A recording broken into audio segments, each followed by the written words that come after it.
नमस्ते बच्चों। तो नेक्स्ट जो पार्ट है वो देखेंगे। देखिए सन एंड मून का जो पैराग्राफ दिया है ना ये वाला, ये अच्छी तरीके से समझने की कोशिश करेंगे, ठीक है। देखिए the sun and moon and the star are seen rise east and set in the west, ठीक है। ये सिंपल है।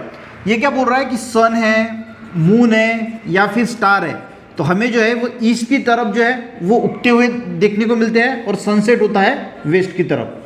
तो ये सिंपल लाइन है। एक एक लाइन को मैं आपको अच्छी तरीके से समझा के देता हूँ। The sun moon and stars are seen rise in the east and set in the west, यानी उनका जो सीन होता है, राइज जो होता है वो ईस्ट साइड में होता है, ये सबको पता है। And set in west because earth rotate from west to east. अब यहाँ पे समझना, बिकॉज अर्थ जो है, देखिए ये जो सन है मान के चलो और ये पृथ्वी है, तो होता क्या है एक्चुअल में, सन जो है वो हमारे ईस्ट की तरफ उगता है, यानी सनसेट सनराइज होता है, और सनसेट वेस्ट की तरफ होता है।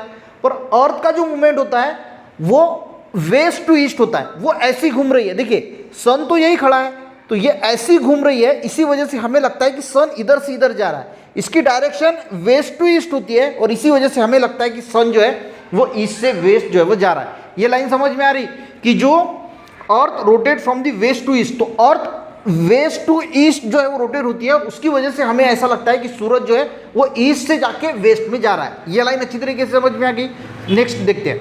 If we observe carefully it will seen that star rises and set 4 minutes earlier per day. अगर विंटर की बात करें तो विंटर में क्या होता है, जैसे जैसे विंटर लगता है तो विंटर में क्या होता है, रात आप अगर आप देखोगे तो जो if we observe we will notice that the star rises 4 minutes earlier, यानी अगर मान के चलो कि आज 8 बजे जो है वो स्टार जो है वो निकला, तो अगले दिन 4 मिनट जो है वो पहले निकलेगा, यानी 7:56 पे जो है वो स्टार आपको दिखाई देगा। दूसरे दिन 7:52 में जो है वो दिखाई देगा।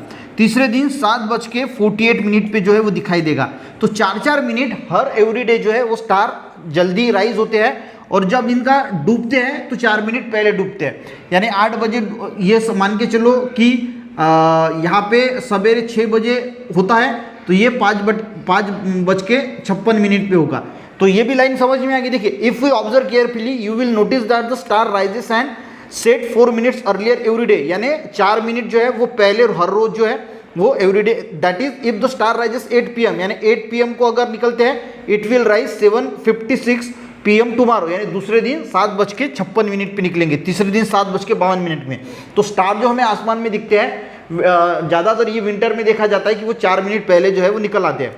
अब ये जो है ना, ये इसको अच्छी तरीके से समझना, जो नेक्स्ट लाइन है ये बहुत सारे बच्चों को समझती नहीं। Against the background of star, जो बैकग्राउंड है स्टार का, अब उसके हिसाब से, उसके रेफरेंस से sun and moon appear to move from west to east. देखिए ये पूरा ये है, तो वेस्ट से लेके धीरे धीरे जो है वो ईस्ट की तरफ जो है मून है या फिर सन है वो मूव होता है। देखिए अगर आप नोटिस करोगे तो सन अगर यहाँ पे सनराइज होता है इस साइड में, तो धीरे धीरे आप नोटिस करोगे कि ये सनराइज जो है वो धीरे धीरे यहाँ तक जो है वो ऐसा ऐसा शिफ्ट होता है। यहाँ आज यहाँ पे सनराइज होगा, थोड़ा सा दूसरे दिन यहाँ होगा, तीसरे दिन थोड़ा यहाँ से सनराइज होगा, यानी वो ईस्ट वेस्ट से ईस्ट जो है वो शिफ्ट होता है। ये बात समझ में आएगी। जो सनराइज वगैरह होता है ना, तो वो धीरे धीरे हर एक दिन जो है वो थोड़ा थोड़ा मूव होता है। देखिए against the background of star, किससे हिसाब से, स्टार के हिसाब से। अगर कोई स्टार यहाँ पे है तो ये आज उसके नीचे है सन, ठीक है, मान के चलो ये थोड़ा दूसरे दिन उसके साइड में सरकेगा, तीसरे दिन थोड़ा और सरकेगा। Against the background of star the sun and moon appear to move from west to east, तो ये वेस्ट से ईस्ट जो है वो रोज थोड़ा थोड़ा मूव होता है। Appear against the background of star the sun and moon appear to move from the west to east, the sun moving through 1 degree. जो सन होता है रोज 1 डिग्री से, यानी यहाँ से अगर हम एंगल बनाए ऐसा, तो रोज 1 डिग्री में 1 डिग्री जो है वो मूव होता है। 1 डिग्री इधर इधर इधर इधर ऐसा जो है वो वेस्ट से लेके ईस्ट तक मूव होता है।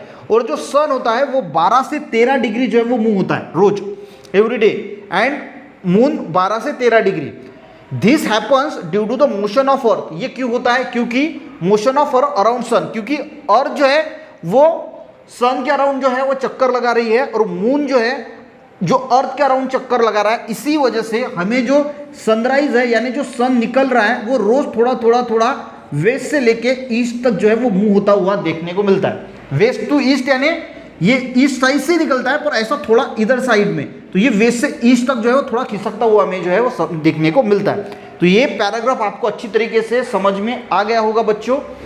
तो जो है वो नेक्स्ट इसमें ऑलवेज रिमेंबर जो पार्ट है, देखिए थोड़ा सा पढ़ना पर अच्छी तरीके से उसको समझ लेना, ताकि आपको और अच्छी तरीके से जो है वो समझ में आ सकता है। थोड़ा सा ही पार्ट लिया, वीडियो अच्छा लगे एक लाइक जरूर करना, अपने दोस्तों को भी शेयर करना, चैनल पे बच्चों नए जरूर सब्सक्राइब करना। मिलते हैं नेक्स्ट वीडियो में, तब तक के लिए जय हिंद।